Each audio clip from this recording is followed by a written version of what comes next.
Hello people. So today I want to show you the biggest design flaw I have ever made. You may remember my video from a while ago, automatic sheep sorter, automatically sorts sheep by color. Very cool. And it uses a type of specific item based output generator. So basically, this is just an item output generator. If it detects an item, it outputs, bam. Specific item output generator. This will output if, for say, an observer is put in. Excuse me. But if a oak wood plank is put in, also look, it's weird. It seems to be if there's another item on top, it doesn't go through. There you go. Oak wood sets it off. This was a really cool one. If this one goes, bap, boom, that one goes. But if this one goes, it turns off all signals that are more beta than itself. So for example, even though these are both down, only this one will pulse, right? Bam. And now if this one goes, even though they're all down, only this one will. So this is most beta, this is most alpha, second most alpha, the most beta. This one is cool. So basically, you press the button, you see these first two lamps are going. If I do this, no lamps going. Wow. If I do this, the other two lamps will go. And that's basically all we're doing is changing whether or not there's a powerable or non-powerable block. You actually don't need like the top, like you don't need like a powerable on top and a non-powerable on the bottom, unless you actually need to switch between powerable and actually no, you can just take a powerable block and just push it out of the way and then have a blank space there. You don't need the extra layer. And these are pulse multipliers that just, yeah, work this way. Anyways, but there's a big downside to those things. Basically, if you go really far away in your world and come back, or exit your game and come back, you're going to have a bad time. All of these things, and probably a lot of other things, trigger when you go far away and come back. Except for this. This is the design. And some of these, I just put them in there to kind of contrast it. So let me start with the ones that don't work. I'll just go in order. So this one, this bell not being powered, should not output. This is a bell being powered by a block, and I hate to say it, but this will output. Even though there's no way for this bell to ever become unpowered, it will actually become powered again if we leave and come back. Same thing with this, when it's by dust. This, right, from the bottom, I think it will, I'm not 100% sure. This from the side, I tested it once and it didn't work. I thought before that I've tested this and this does actually give it a pulse. Empty composter though, since it has no data, should not pulse. Okay, so empty chest, no data, should not pulse.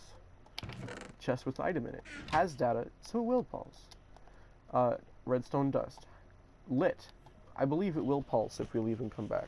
Unlit, I don't think it will because unlit has no data. This redstone torch, we're not using observers here, but it's just another one of those things you gotta watch out for because every time you leave and come back, they go brrr. But yeah, let me show you this really quick. So how this works is, there's nothing in the chest. There's nothing in any of those chests, by the way. Oops.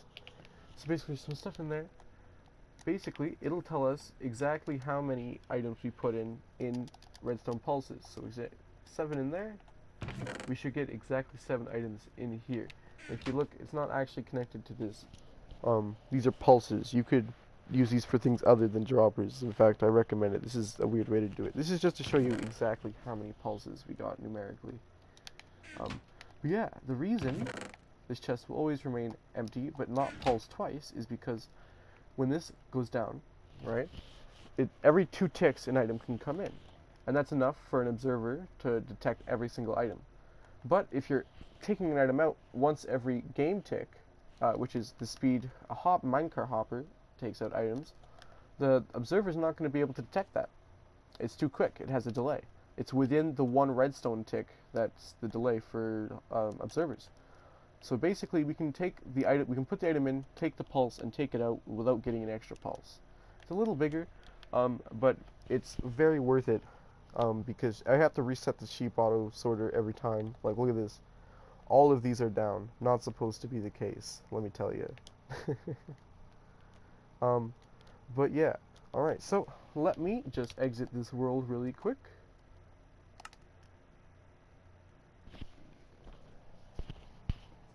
Do do do do.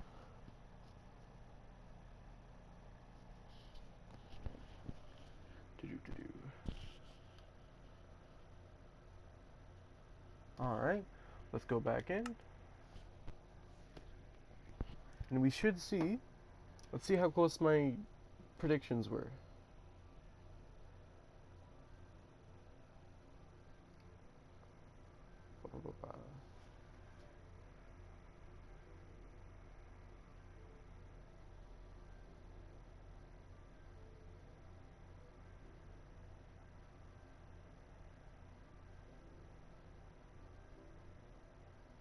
Do, do, do.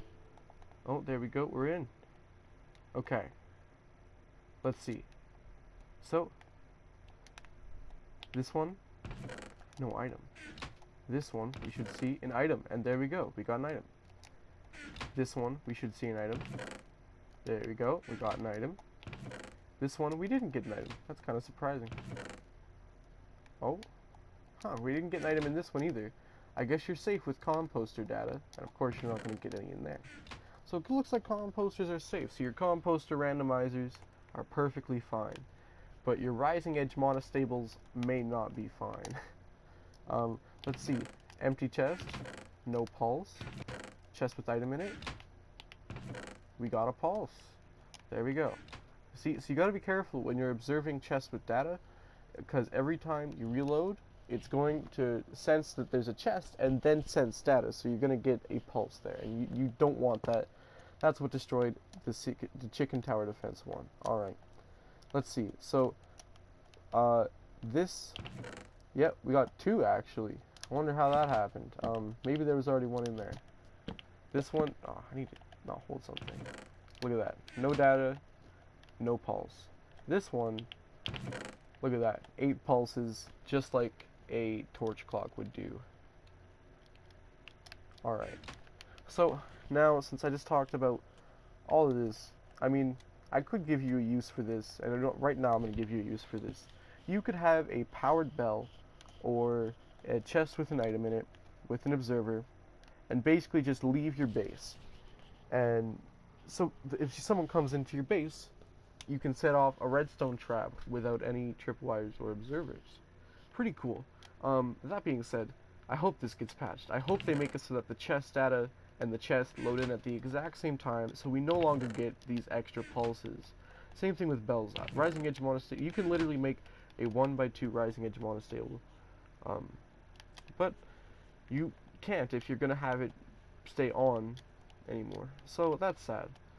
But yeah, let me go to this thing and show you what's so broken about it. Oh yeah, that's the worst part too. Every time I get close to it, it calls me a loser. Oh god, all this lag is happening. Is this gonna bomb?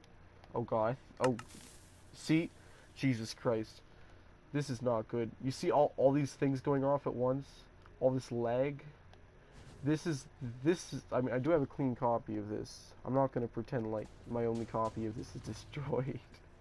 But my main copy of this is destroyed. Like, look at all these lights that are activated when they shouldn't be. Like, the active lights are on, but this is somehow upgraded to speed 2. All these armors and enchants and swords, all of these arrows and stuff, it's just a big oof. Oh god, that's actually really bad. Oh god. I just destroyed it some more. Jesus. Like I said, I do have a clean copy, so my heart's not like completely destroyed right now. Yeah, you build away. Build away, generator. Oh god. This was literally my biggest mistake I've ever made in redstone. Oh, and it's still going. Jesus. That's not very good. This has been a way too long video. Yeah, let's just all pretend that the Craft Tower Defense 2 never happened, alright? I'm okay with that if you're okay with that. Anyways, that's enough of video for now. Goodbye.